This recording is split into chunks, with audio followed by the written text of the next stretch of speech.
Hello YouTube, j'espère que vous allez bien, on se retrouve dans une nouvelle vidéo et je vais vous montrer tous les livres que j'ai pris avec moi au Canada parce que je sais qu'il y en a plein qui sont intéressés, donc écoutez, c'est parti, je vais vous montrer tous les livres que j'ai pris pour le Canada.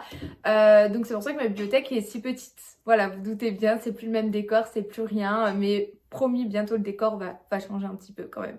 Bon, du coup, c'est parti, on va commencer par les formats poche puisque c'est ce que j'ai pris, on va dire ce que j'ai plus pris.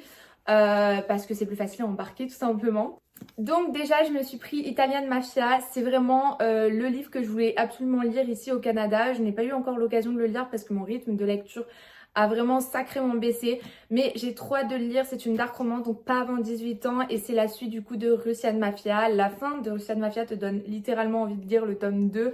Ça te laisse sur une fin où tu te dis mais c'est pas possible, en fait il te faut le tome 2. Sauf que moi je m'étais promis de pas le commencer avant le Canada, donc j'ai attendu des mois et des mois, et du coup je suis encore plus excitée de pouvoir lire enfin le tome 2.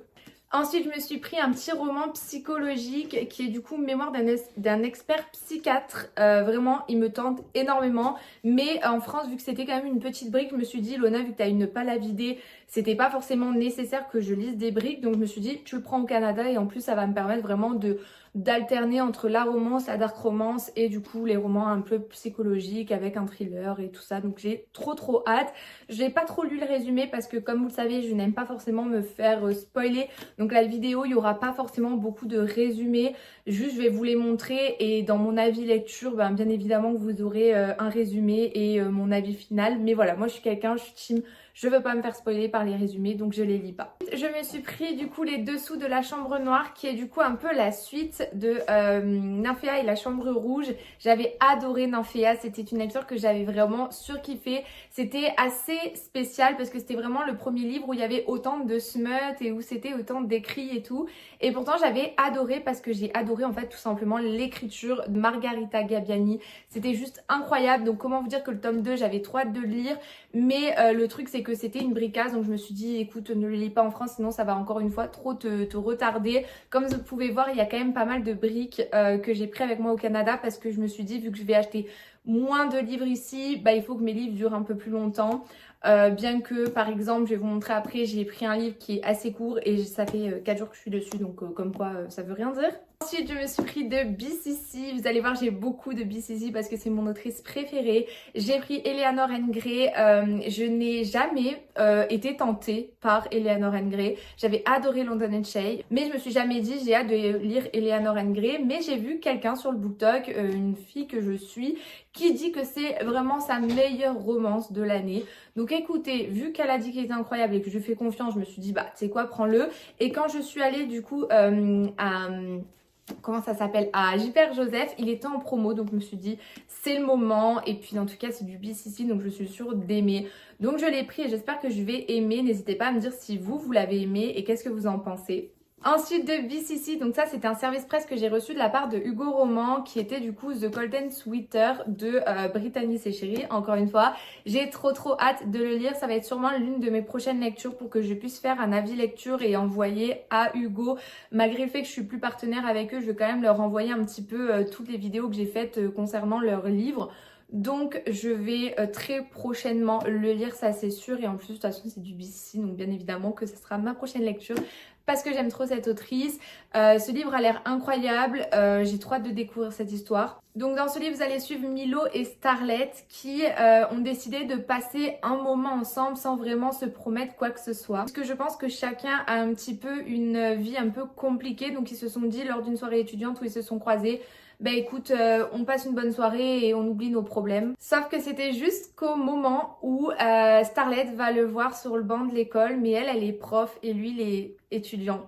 Donc voilà, je vais pas trop m'en dire plus, donc je préfère m'arrêter là, mais ça c'est une relation prof-élève, donc ça a l'air trop bien. Donc ça c'est ma lecture actuelle, c'est Les Dieux oubliés de Calypso Galdin. J'ai eu beaucoup de mal à rentrer dans cette histoire, qu'on soit bien honnête, vous et moi. Ça a été très long à se mettre en place, je trouvais. On parle vraiment de Hadès et Perséphone, sauf que en fait dans ce livre vous allez suivre Hadès qui est du coup le roi des enfers, et Perséphone qui en fait a oublié qui elle est et et elle est tout simplement dans le corps d'une autre personne qui ne se souvient absolument pas qu'elle est Perséphone.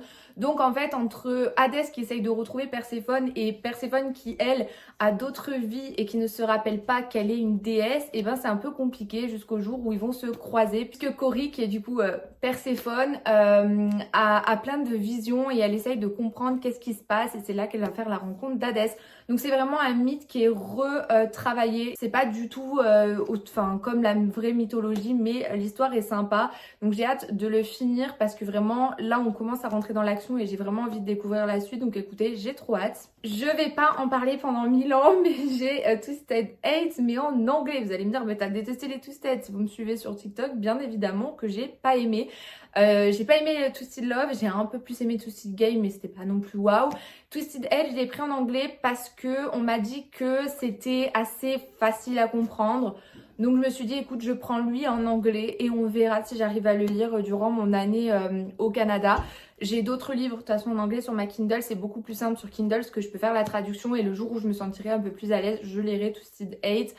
Honnêtement je m'attends à rien vu que je n'ai pas aimé les 2 premiers tomes mais il me semble que dans Twisted Hate il y a un bon Enemies to Lovers, il paraît que vraiment c'est bon Enemies to Lovers jusqu'au bout, mais il paraît aussi qu'il y a beaucoup de smut, donc j'attends de voir. Ensuite j'ai pris du coup avec moi The Problem with Dating de BCC, j'ai trop hâte de le lire, je l'avais reçu en service presse du Go Roman, donc il serait vraiment temps pour moi de le lire parce qu'à un moment donné ça va commencer à être un peu tard, mais il me donne trop envie, la couverture est magnifique, l'histoire a l'air vraiment bien.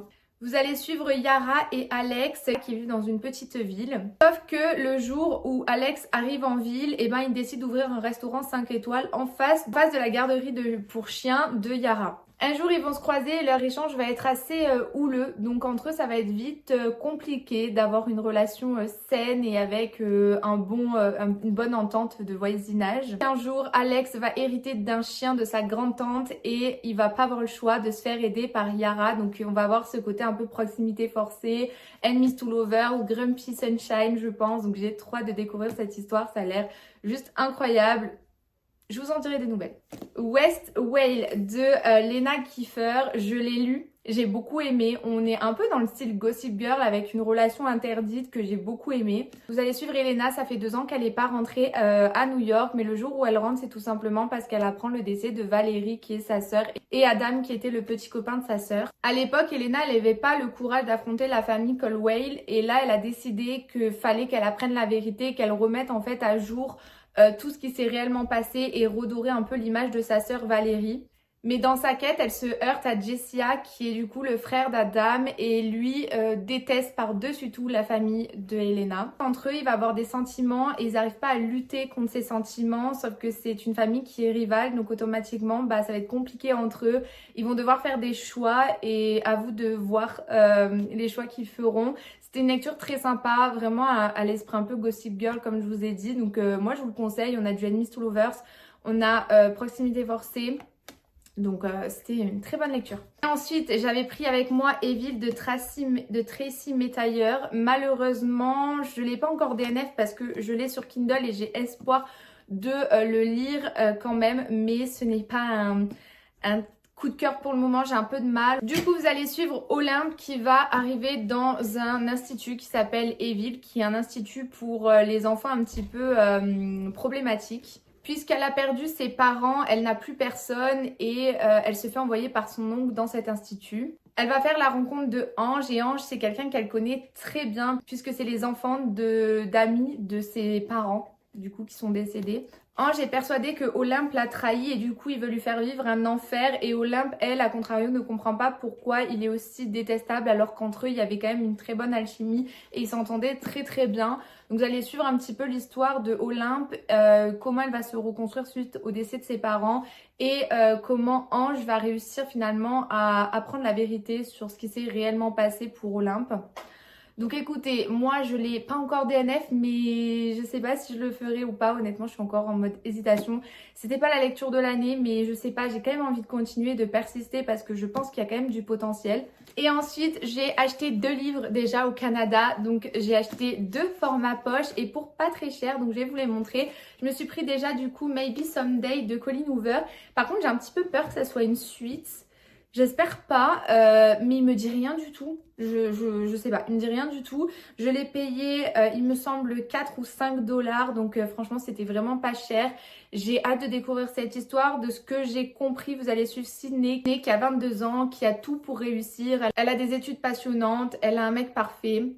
Elle a un super appartement en coloc avec sa meilleure amie, jusqu'à qu'elle apprenne que les deux êtres les plus chers à ses yeux lui cachent un secret. Sydney décide de tout plaquer. Elle se rapproche d'un mystérieux voisin. Donc voilà, je vais pas m'en dire plus, mais ça avait l'air pas mal, donc écoutez, pourquoi pas. Et je me suis pris de Laura Eswald parce que vous le savez, j'ai un amour pour Laura Eswald, ou peut-être que vous le savez pas, mais Après la tempête, Les Bodyguards, c'est vraiment mes livres chouchou.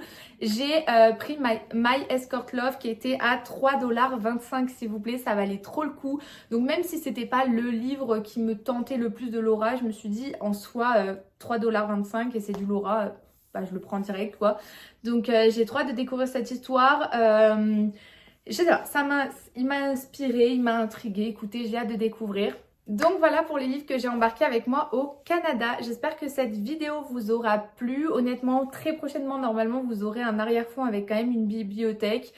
Actuellement, ce n'est pas le cas, mais j'espère très prochainement. Je vous fais de gros bisous. Prenez soin de vous.